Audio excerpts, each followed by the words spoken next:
Hello friends, இந்த வீடியோவில் என்ன பார்க்க போகிறோம் அப்படின்னா பார்த்திங்கன்னா, இப்போ போபால்லேருந்து பார்த்திங்கன்னா ஜபல்பூர் போகிற பாதையில் கிட்டத்தட்ட பார்த்திங்கன்னா 2 கிலோமீட்டருக்கு பார்த்திங்கன்னா ரோட்லேயே மத்திய பிரதேசத்துக்கு போவோம். அங்கேருந்து நிறைய வனவிலங்குகள் அங்கே வாழ்கிறது. அதாவது சிறுத்தை, புலி, மான், அப்புறம் பார்த்திங்கன்னா நிறைய நரிகை எல்லாமே இங்கே இருக்குது. கரடி இப்படி நிறைய இருக்கிறதுனால அங்கே ரோடு காட்டுக்குள்ளே போகிறதுனால என்ன ஆகும் அப்படின்னா, காட்டுக்குள்ளே ரோடு போடும்போது கண்டிப்பாக எல்லாமே கிராஸ் பண்ணி இந்த பக்கத்துலேருந்து அந்த பக்கம் போகும், அந்த பக்கத்துலேயும் இந்த போகும். அப்போ அந்த பகுதியில் போகிறவங்க பார்த்தீங்கன்னா இந்த வனவங்கள் தாக்கிறதுக்கு, டூ வீலரில் போகிறவங்கள தாக்கிறதுக்கு வாய்ப்புகள் நிறைய இருக்குது. அதே சமயம் யாராவது இறங்கிட்டாங்கன்னா, அதாவது சின்ன குட்டியை பார்த்தோன்னு நம்மளே பார்க்குறோம், நிறைய வீடியோக்கள் சின்ன மான்குட்டியை பார்த்து இறங்கிடுவாங்கன்னா அவங்கள தாக்கிறதுக்கு வாய்ப்புகள் இருக்குது. அதே சமயம் கிராஸ் பண்ணும்போது அதில் ஸ்லோவாக தான் போகணும். அந்த பகுதியில் ரொம்ப ஸ்பீடாக போகக்கூடாது, ரொம்ப ஸ்லோவாக தான் போகணும் அப்படின்ட்டு இதெல்லாம் பார்த்தீங்கன்னா கருத்தில் கொண்டு தான் பார்த்தீங்கன்னா ரெட்டு மாதிரியே பார்த்திங்கன்னா கிட்டத்தட்ட 2 கிலோமீட்டர் ரெட்டு மாதிரியே ரோடை போடுற மாதிரி ஃபுல்லாக 2 கிலோமீட்டர் போபாலே ஜபல்பூர் போகிற வாதையை பற்றி போட்டிருக்காங்க. 2 கிலோமீட்டர் போகிறதுனால என்னாச்சு அப்படின்னா எல்லாருக்குமே ஒரு பாதுகாப்பு இருக்கும். அவள் ஏன் இப்போ போட்டிருக்காங்க அப்படின்னா, அங்கங்கே வச்சுருக்காங்க புலி, இந்த பக்கம் அப்போ புலியோ சிறுத்தையோ எதுவாக இருந்தாலும் கிராஸ் பண்ணும்போது அது ஆபத்தில், அப்போ ஸ்லோவாக தான் நீங்கள் ட்ரை பண்ணி அந்த படத்தில் போகணும் அப்படிங்கிறதுக்காக பாதுகாப்பு இருக்கணும். அப்போ அந்த இடத்துல இருக்குது அப்படிங்கும்போது எல்லாருமே கொஞ்சம் மெதுவாக போவாங்க.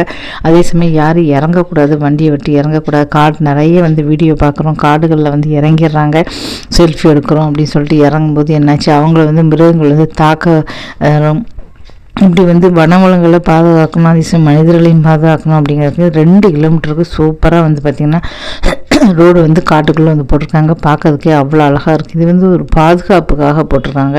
இப்போ இந்த ரோடு ஏன் போட்டிருக்கோம் அப்படின்னா, அங்கங்கே போர்டு வச்சுருக்காங்க பாதுகாப்பு. அப்போ வனவர்கள்ட்டேருந்து நீங்கள் உங்களை பாதுகாத்துட்டு ஸ்லோவாக போகலாம். அப்போது இங்கே காரு தான் மெதுவாக தான் போகணும். அது சமயம் யாரும் எந்த இடத்த இறங்கக்கூடாது. பொதுவாக காடுகளில் விட்டு போகும்போதே இறங்காதீங்க.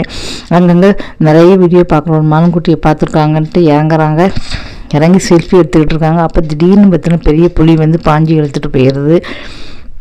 ஏன்னா பார்த்தீங்கன்னா பொதுவாக மான்குட்டி இருக்கிற இடத்துல கண்டிப்பாக புலி சுற்றிக்கிட்டு இருக்கும். அது ரோடு பக்கத்தில் நிறைய ஒளிஞ்சிக்கிட்டு இருக்கும், நமக்கு தெரியாது. இறங்கும்போது என்னாகும், இழுத்துட்டு போயிடும். அதுமாதிரி சிங்கக்குட்டி ஒன்று இருக்கேன்ட்டு அங்கங்கே இறங்குறாங்க, புலிக்குட்டி இருக்க குட்டி தானேன்ட்டு. அப்போ அம்மா ஓடி வந்துடுது. எப்போவுமே காட்டுப்பாதையில் போகும்போது நம்ம இறங்கவே எக்காரணத்தை கொண்டு இறங்கக்கூடாது. செல்ஃபி எடுக்கனாலும் சரி, எதுவாக இருந்தாலும் சரி, எக்காரணம் கொண்டு இறங்கவே கூடாது. எத்தனை சொன்னாலும் மக்கள் கேட்கவே மாட்டாங்க. திரும்ப திரும்ப செல்ஃபிக்காக இப்போ கூட இன்றைக்கி தான் பார்த்திங்கன்னா மணலியில் பார்த்திங்கன்னா நிறைய பேர் போயிருக்காங்க. இன்றைக்கி செல்ஃபி எடுக்கணும்னு சொல்லி தவறி தண்ணிக்குள்ளே ஒரு பையன் விழுந்துட்டான் அப்படின்னு இன்றைக்கி தான் போயிடுச்சு. ஏன்னா டெல்லியில் பொல்யூஷன் அதிகமாக இருக்குன்னா டெல்லி மக்கள் நிறையவே மணலிக்குள்ளே போயிருக்காங்க. இப்படியே என்றைக்குமே காட்டுற அந்த ரோடை எல்லாருமே இப்போ பாராட்டிருக்காங்க, ரொம்ப பார்க்குறதுக்கு அருமையாக இருக்குது அப்படின்னு சொல்லிட்டு. அதனால் ரொம்ப ரொம்ப கேர்ஃபுல்லாக இருங்க. காட்டுப்பகுதியில் போகும்போது ரொம்ப கேர்ஃபுல்லாக இருங்க. இப்போ இந்த ரோடு போடுறதுனால அந்த ரோடு ஒரு பாதுகாப்பாக இருக்குது, பார்க்குறதுக்கே ரொம்ப அருமையாக இருக்குது. இந்த வீடியோ பிடிச்சா நம்மளுக்கு கமெண்ட் சேனலில் சப்ஸ்கிரைப் பண்ணுங்கள். இதே மாதிரி நிறைய இடத்துல காடுகளுக்கு கீழே ரோடு போடாமல் மேலே போட்டிருக்காங்க. மேலே அப்படின்னா மேலே போடும்போது அப்போ மேலே ஒழிய கார் போயிடும். அப்போ வனவங்கள் தனியாக அதுக்கு மட்டும் கிராஸ் பண்ணி போயிடும். அப்படியும் நிறைய இடத்துல போட்டிருக்காங்க.